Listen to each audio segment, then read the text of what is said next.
പേരാമ്പ്രയിൽ ചെങ്കോട്ട കാക്കാൻ ടി.പി. രാമകൃഷ്ണൻ, അട്ടിമറി ലക്ഷ്യമിട്ട് ഫാത്തിമ തഹ്ലിയ. മലബാറിലെ ഇടതുപക്ഷത്തിന്റെ കരുത്തുറ്റ ചെങ്കോട്ടകളിലൊന്നായ പേരാമ്പ്രയിൽ ഇത്തവണ പോരാട്ടം പ്രവചനാതീതമാണ്.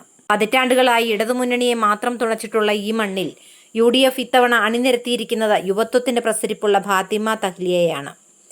LDF കൺവീനറും മുതിർന്ന നേതാവുമായ ടി.പി. രാമകൃഷ്ണനെ നേരിടാൻ തഹ്ലിയ എത്തുമ്പോൾ വോട്ട് വിഹിതം വർദ്ധിപ്പിക്കാനുറച്ച് NDAയ്ക്ക് വേണ്ടി മോഹനൻ മാസ്റ്ററും സജീവമായി രംഗത്തുണ്ട്.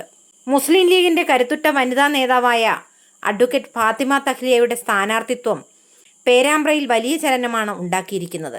അടുത്തിടെ നടന്ന തദ്ദേശ തെരഞ്ഞെടുപ്പിൽ കോഴിക്കോട് കോർപ്പറേഷനിലെ കുറ്റിച്ചിറ വാർഡിൽ നിന്ന് വൻ ഭൂരിപക്ഷത്തോടെ വിജയിച്ച തഹ്ലിയ ചുരുങ്ങിയ കാലം കൊണ്ട് തന്നെ ജനകീയ മുഖമായി മാറിയിട്ടുണ്ട്. 2273 വോട്ടിന്റെ റെക്കോർഡ് ഭൂരിപക്ഷത്തിലാണ് അവർ കോർപ്പറേഷൻ കൗൺസിലിലേക്ക് എത്തിയത്. ആ ആത്മവിശ്വാസവുമായാണ് തഹ്ലിയ പേരാമ്പ്രയിൽ ടി.പി. രാമകൃഷ്ണനെ വെല്ലുവിളിക്കുന്നത്. സ്ത്രീ വോട്ടർമാർക്കിടയിലും യുവാക്കൾക്കിടയിലുമുള്ള തഹ്ലിയയുടെ സ്വാധീനം വോട്ടായി മാറുമെന്നാണ് UDF കണക്കുകൂട്ടൽ. മണ്ഡലത്തിലെ വികസന മുരടിപ്പും ഭരണവിരുദ്ധ വികാരവും പ്രധാന ആയുധമാക്കിയാണ് തഹ്ലിയ പ്രചാരണം നയിക്കുന്നത്. ഭാഗത്ത് പേരാമ്പ്രയുടെ മുക്കുമൂലകൾ അറിയാവുന്ന കരുത്തനായ നേതാവാണ് ടി.പി. രാമകൃഷ്ണൻ. 86,023 വോട്ടുകൾ നേടിയ അദ്ദേഹം തന്റെ രാഷ്ട്രീയ കരുത്ത് ഒരിക്കൽ കൂടി തെളിയിച്ചു. സ്വതന്ത്രനായി മത്സരിച്ച CS ഇബ്രാഹിംകുട്ടിയെ 22,000-ലധികം വോട്ടുകളുടെ ഭൂരിപക്ഷത്തിനാണ് അദ്ദേഹം പരാജയപ്പെടുത്തിയത്. ഇബ്രാഹിംകുട്ടിക്ക് 63,431 വോട്ടുകൾ ലഭിച്ചു. NDA സ്ഥാനാർത്ഥി അഡ്വക്കേറ്റ് KV സുധീർ 11,165 വോട്ടുകൾ നേടി 3-ാം സ്ഥാനത്തെത്തി. SDPI സ്ഥാനാർത്ഥി ഇസ്മായിൽ കമന്ന 1,465 വോട്ടുകൾ നേടി. മണ്ഡലത്തിൽ നടപ്പിലാക്കിയ വികസന പദ്ധതികൾ ഉയർത്തിക്കാട്ടിയാണ് ടി.പി. രാമകൃഷ്ണൻ വോട്ട് തേടുന്നത്. CPIM-ന്റെ കേഡർ സംവിധാനവും ബഹുജന സംഘടനകളുടെ പിന്തുണയും ടി.പിക്ക് വലിയ കരുത്താണ്.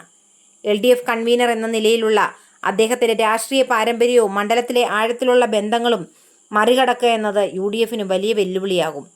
BJP നേതൃത്വം നൽകുന്ന NDA മുന്നണിക്ക് വേണ്ടി മോഹനൻ മാസ്റ്ററാണ് മത്സരരംഗത്തുള്ളത്.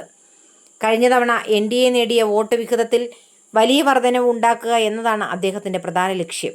കേന്ദ്ര സർക്കാരിന്റെ പദ്ധതികളും വികസന കാഴ്ചപ്പാടുകളും ജനങ്ങളിൽ എത്തിക്കുന്നതിലൂടെ മണ്ഡലത്തിൽ സ്വാധീനം വർദ്ധിപ്പിക്കാൻ NDAയ്ക്ക് കഴിഞ്ഞിട്ടുണ്ട്. ശക്തമായ മത്സരം നടക്കുന്ന മണ്ഡലത്തിൽ BJP പിടിക്കുന്ന വോട്ടുകൾ ആർക്ക് വിനയാകുമെന്നത് രാഷ്ട്രീയ നിരീക്ഷകർ ഉറ്റുനോക്കുന്നു. നിയമസഭയിലെ 24-ാം നമ്പർ മണ്ഡലമായ പേരാമ്പ്ര വടകര ലോക്സഭാ മണ്ഡലത്തിന്റെ ഭാഗമാണ്.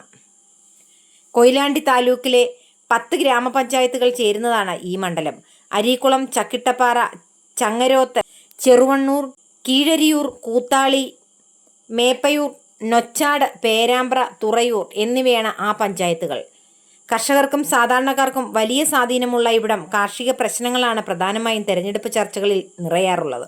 കേരളത്തിൽ ആദ്യമായി നിപ്പ വൈറസ് റിപ്പോർട്ട് ചെയ്ത ചങ്ങരോത്ത് പഞ്ചായത്ത് ഉൾപ്പെടുന്ന ഈ സ്ഥലം ആരോഗ്യ വിദ്യാഭ്യാസ മേഖലകളിൽ വലിയ പുരോഗതി ആഗ്രഹിക്കുന്നുണ്ട്. 2021 കണക്കനുസരിച്ച് 1,98,218 വോട്ടർമാരുള്ള ഇവിടം 82.6% പോളിംഗ്.